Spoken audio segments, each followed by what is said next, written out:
तो गाइस आज हम बात करेंगे नाइन ड्रैगन कपों का मानवा के चैप्टर नंबर 40 के बारे में। और पिछले चैप्टर में हमने देखा था ट्राइएड के दो कमांडर जीमू और हेली, इन दोनों की फाइट हो रही होती है रेड ड्रैगन से। जीमू और हेली अभी अभी एंटी कावलून के बंदों को भी निपटा के आए हैं, इसलिए अभी जब ये दोनों रेड ड्रैगन की तरफ भाग रहे होते हैं तो जीमू कहता है, अभी जो हम फाइट करके आए हैं उससे मेरी चेन को नुकसान पहुंचा है, इसलिए हमें ये फाइट जल्दी खत्म करनी होगी। और जीमू की लोहे की चेन में जो एक बॉल लगी होती है लोहे की, वो उसे रेड ड्रैगन के मुंह की तरफ फेंकता है उसको फोड़ने के लिए। रेड ड्रैगन हल्का सा साइड होकर इस हमले से बच जाता है और अपने सर्कल जैसे पहने हथियार से जीमू के ऊपर हमला करने वाला होता है उसको काटने के लिए। इतने में हेली रेड ड्रैगन के ऊपर एक हमला करता है जिससे रेड ड्रैगन को पीछे हटना पड़ता है। और आपको बता दूं, रेड ड्रैगन का असली नाम ची लॉन्ग है, इसलिए जिंग जाओ अपने मन में कहता है, जैसा ये दिख रहा है और जैसी इसकी फाइटिंग स्टाइल है उससे ऐसा लगता है जैसे ये ची लॉन्ग है, यानी कि वही इंसान जिसे नाइन ड्रैगन में सबसे ज्यादा ताकतवर कहते हैं। ये बंदा भी यहाँ पे मौजूद है।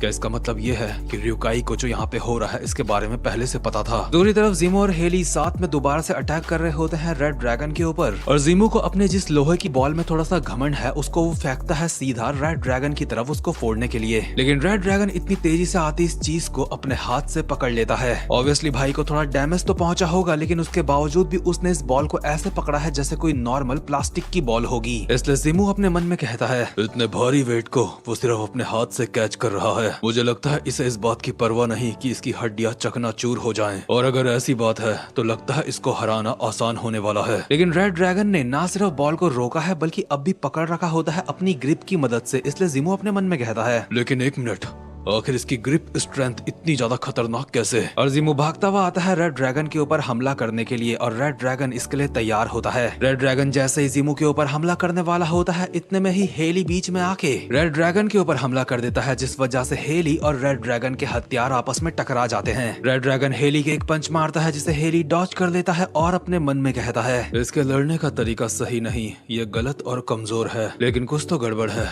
इतना डैमेज लेने के बावजूद भी अभी ये हल्का सा भी नहीं लड़खड़ाया। अगर ऐसी बात है तो कैसा रहेगा इसके ऊपर अगर मैं एक जानलेवा हमला करूं? हेली अपने हाथ में अपना चाकू लेके एक खतरनाक सा हमला करता है रेड ड्रैगन के ऊपर, जिससे रेड ड्रैगन के शरीर के ऊपर एक कट तो पड़ता है और खून भी निकलता है, लेकिन उसके बावजूद भी उसके चेहरे में कोई रिएक्शन नहीं होता। उल्टा वो हेली के ऊपर बिना किसी रुकावट के एक हमला करने वाला होता है। लेकिन इतने में ही जीमू अपने लोहे की बॉल रेड ड्रैगन की तरफ फेंकता है जो कि सीधा उसके कंधे में जाके लगती है, और इस हमले से किसी को भी ऑब्वियसली काफी नुकसान हो सकता है। लेकिन रेड ड्रैगन का यहाँ पे सीन कुछ अलग नजर आ रहा होता है। हम एक पास्ट का सीन देखते हैं जहाँ पे रेड ड्रैगन ने कुछ बंदों को जमीन में मार के लिटा रखा होता है, और हमें पीछे से वॉइस ओवर आती है, अगर तुम छीनोगे नहीं तो चीजें तुमसे छीन ली जाएंगी। कावलून फोर्ट्रेस का यही नियम है, ये एक नर्क का घेरा है। यहाँ के वो लोग जो हर दिन मौत के साए में जीते हैं, उनके लिए दर्द भी एक ऐसी चीज है जिससे उन्हें महसूस होता है कि वो अब भी जिंदा हैं। लेकिन तुम ट्राइएड के हरामजादे ये बात कभी नहीं समझ सकते। यानी कि ये वॉइस ओवर रेड ड्रैगन की ही है, और उसने ऐसी जिंदगी जी है जहाँ पे दर्द उसके लिए नॉर्मल था। उसके कंधे में खतरनाक हमला होने के बावजूद भी वो रुकता नहीं। इन लोगों की फाइट अब भी जारी होती है, और जीमू के हमले जो रेड ड्रैगन के ऊपर बार बार नाकामयाब हो रहे होते हैं, वो अपने मन में कहता है, इसे मैंने अभी एक तगड़ा हिट मारा,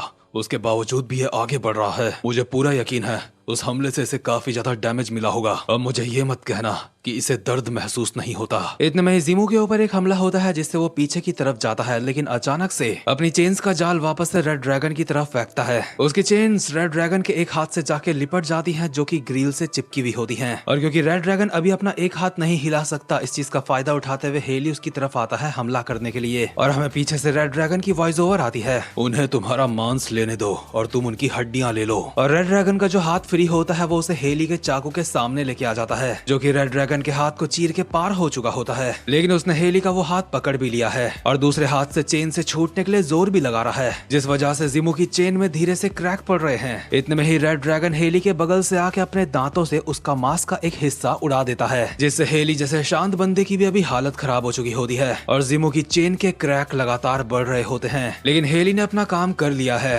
रेड ड्रैगन के अभी दोनों हाथ बिजी हैं, इसलिए हेली अपने मन में बस यही उम्मीद कर रहा होता है जीमू के पास यही मौका है रेड ड्रैगन को मारने का। लेकिन इतने में ही जीमू की चेन का क्रैक पूरा ही टूट जाता है, और हेली जो सोच रहा था रेड ड्रैगन का हाथ चेन से बंधा हुआ है, रेड ड्रैगन अपने उसी हाथ से हेली की गर्दन में एक खतरनाक सा हमला कर देता है, जिससे जिंग जाओ के तो तोते ही उड़ चुके होते हैं, क्योंकि ट्राइएड के किसी कमांडर को इस तरीके से मारना कोई आम बात नहीं। इसके बाद सीन शिफ्ट होता है और हम देखते हैं जाओकन को, यानी कि नाइन ड्रैगन का एक बंदा जिसने नाइन ड्रैगन को धोखा धोखा दे दिया है और इसने ही जिंटे को उसकी बहन के बारे में उसका सच बताया है। ये अभी बाइक भगाता हुआ जा रहा होता है और इसे पुराना वो पल याद आ रहा होता है जब इसने जिंटे को कहा था, क्या तेरा दिमाग खराब हो चुका है? उन लोगों ने तुझसे झूठ कहा ताकि तेरा इस्तेमाल कर पाए। तेरी बहन अभी रुकाई के पास है, तुझे मेरे साथ चलना चाहिए। जिंटे बहुत शांत तरीके से इसको कहता है, लेकिन मैं तुझ जैसे एक बंदे के ऊपर यकीन कैसे कर सकता हूँ जो नाइन ड्रैगन का एक हिस्सा रह चुका है और बदला लेने के लिए काफी ज्यादा डेस्परेट है।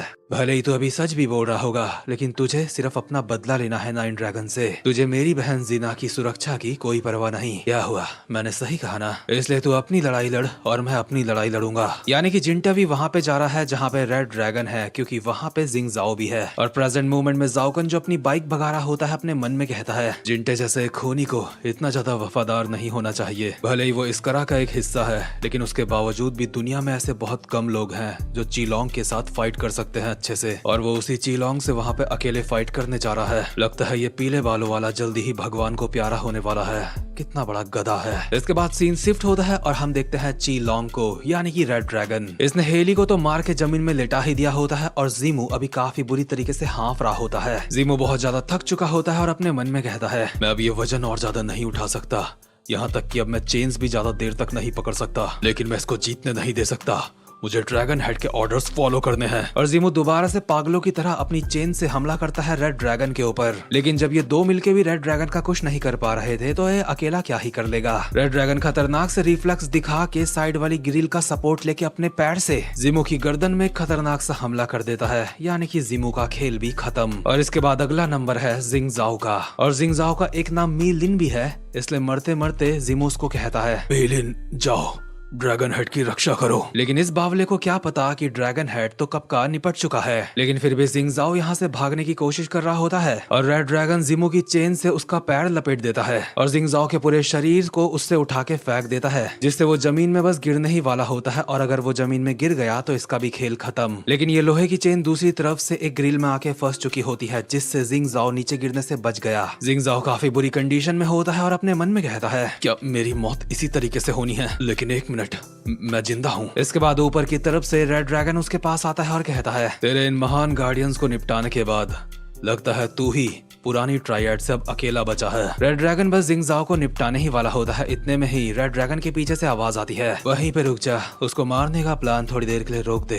क्या तू इतना कर सकता है? क्योंकि मेरा अब भी उस इंसान से कुछ हिसाब बाकी है। इसका मतलब यहाँ पे आ चुका है जिंटे और जिंग जाओ को ये बात पता चल चुकी है। जिंटे अपना चश्मा निकाल के जिंग जाओ को कहता है, तू हरामजादे धोखेबाज, वहीं रुक, तुझे तो मैं देखता हूँ। एक बार ये सब कुछ खत्म हो जाए, उसके बाद तुझे उसकी कीमत चुकानी पड़ेगी जो तूने करा है। जिंटे ने अपने दोनों चाकू बाहर निकाल लिए होते हैं। इसका मतलब अब उसकी फाइट रेड ड्रैगन से होने वाली है। और अभी थोड़ी देर पहले हमने देखा रेड ड्रैगन कितना ज्यादा खतरनाक है, इसलिए अब इन लोगों की फाइट देखने में काफी ज्यादा मजा आने वाला है। ये इस मानवा की सबसे बेस्ट फाइट्स में से एक होने वाली है। लेकिन अफसोस ये चैप्टर यहीं पे खत्म होता है और उम्मीद करता हूँ कि आपको आज की वीडियो अच्छी लगी हो। इसलिए वीडियो को लाइक और चैनल को सब्सक्राइब जरूर से कर लेना, ताकि मुझे मोटिवेशन मिल सके इस मानवा में आगे वीडियोस बनाने के लिए। तो खैर गाइस, अब मैं मिलता हूँ आपसे अपनी नेक्स्ट वीडियो में। तब तक के लिए गुड बाय।